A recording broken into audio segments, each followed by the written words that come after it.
नमस्कार, मैं अलका कुमार और आप देख रहे हैं एएचएन न्यूज। नगर निकाय चुनाव है और 11 तारीख को मतदान होना है।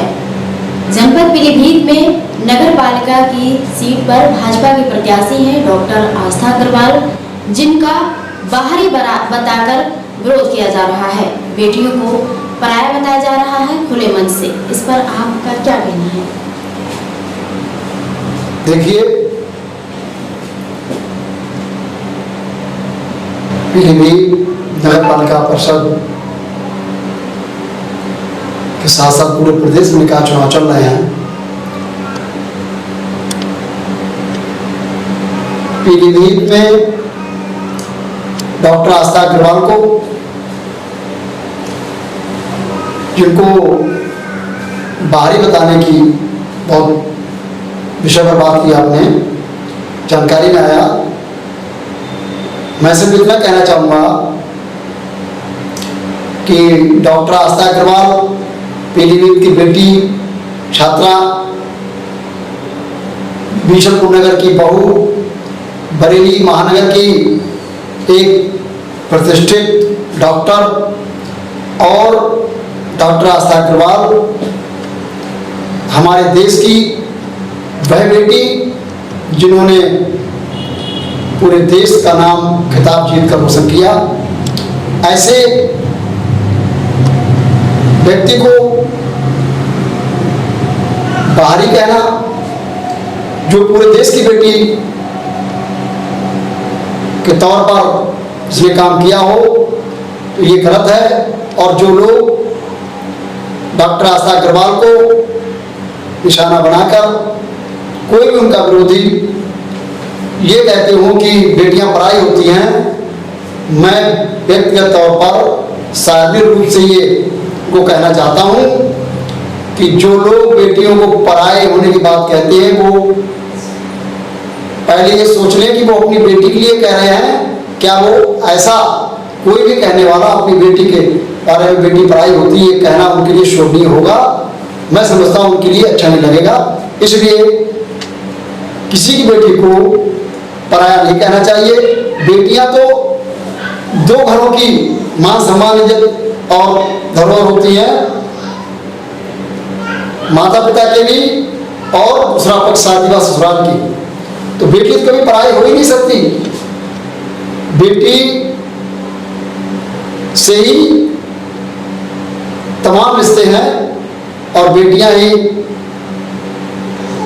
हम सबको तो इस सृष्टि में जो उनकी हमने पूजा अर्चना की है, जो उनके प्रति जो हमारे संस्कार हैं, वो सभी लोग जानते हैं। जिन्होंने कहा मुझे लग रहा वो तो वैसे ही पता है पूजा करते हैं, तो पूजा पाठ और हिंदू संस्कारों में आस्था रखने वाले को तो बेटियों को वैसे ही पराया नहीं कहा जाए कि बेटी तो हमारे संस्कारों में उनकी बहुत बड़ी मान्यता है। हमने बहुत सिद्धि प्रसिद्धि पूजी है, कन्या पूजन से लेकर और उनको आगे चलकर बड़े होकर माता के रूप में पूजना, उनकी पूजा हमारे वैदिक धर्म में रीति रिवाज में होती है। इसलिए डॉक्टर आस्था अग्रवाल को मैं नगर पालिका परिषद के अंतर्गत आने वाले सम्मानित मतदाताओं से विनम्र आग्रह करेंगे कि मैं किसी राय दल से नहीं हूं, इसलिए मुझे पार्टी का तो पर नहीं कहना है, लेकिन मैं व्यक्तिगत कहूंगा उनको और उनके परिवार के लिए कि वो जिस परिवार हमारे बीच सबपुर में बहू बन के गई, श्री सुरेश चंद अग्रवाल ठेकेदार साहब की पुत्र वधू, सुरेश ठेकेदार व्यापारियों में उनका बीशनपुर में नहीं बरेली मंडल में दूर दूर तक उनका एक प्रतिष्ठित नाम है। मैं तो ये बात को अच्छा मानता हूं, गर्व से कहता हूं कि ऐसे व्यापारी परिवारों को लोकतंत्र के ऐसे कार्यों में बढ़ चढ़ के आना चाहिए। सुरेश चंद्र अग्रवाल जी, जो सुरेश ठेकेदार के नाम जाने जाते हैं, उनकी पुत्रवधू ने पिछले पंचवर्षीय चुनाव में भी इसी पार्टी से यहां से टिकट मांगा था, उनको टिकट नहीं मिला और टिकट नहीं मिला उन्होंने साफ स्वीकार करा, ना विरोध करा, ना किसी को आरोप लगाया, ना उन्होंने जिस पार्टी टिकट मांग रहे हैं पार्टी को आरोप लगाया, ना लोगों को लगाए, और जिसको टिकट मिला उसको मैंने सुना था वो चुनाव भी लड़ाया, मैंने समझा भी था कि स्थानीय हूँ, लोकल हूँ, तो उसको देखा भी था। शायद उसका ही उन्हें प्रतिफल मिला कि वो अपने पिछले चुनाव में उन्होंने टिकट ना मिले पर विरोध नहीं करा पार्टी का, प्रत्याशी का, और 5 वर्ष लगातार अपना कैंपेन, अपना कार्य करते रहे। अभी लोगों ने देखा कि कोविड काल के बाद से लगातार और बहुत तमाम पूरे नगर पालिका परिषद में हर वार्ड में उन्होंने डॉक्टर होने के अच्छा परिचय दिया कि हर अलग अलग वर्ग डॉक्टरों को साथ लेकर फ्री में कैंप किए, उन्होंने जनहित के कार्य किए। ऐसे तो व्यापार लोग बहुत करते हैं, डॉक्टरी बहुत है, लेकिन ऐसे बिरले लोग, चंद लोग होते हैं जो जनहित के कार्य के लिए अपना सब कुछ आगे करते हैं। तो डॉक्टर आस्था अग्रवाल को सही मतदाताओं का, उनका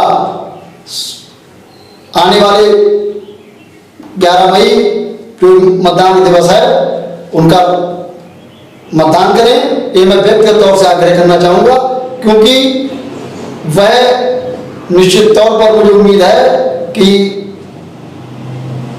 पारंपरिक तौर पर जो उन्होंने संस्कार लिए हैं अपने मायके और ससुराल पक्ष दोनों से, वह निश्चित तौर से चुनाव जीतने के बाद नगर पालिका की जो समस्याएं हैं उनके समाधान के लिए निश्चित तौर पर खड़े उतरेंगे, ऐसा मुझे पूर्ण विश्वास है।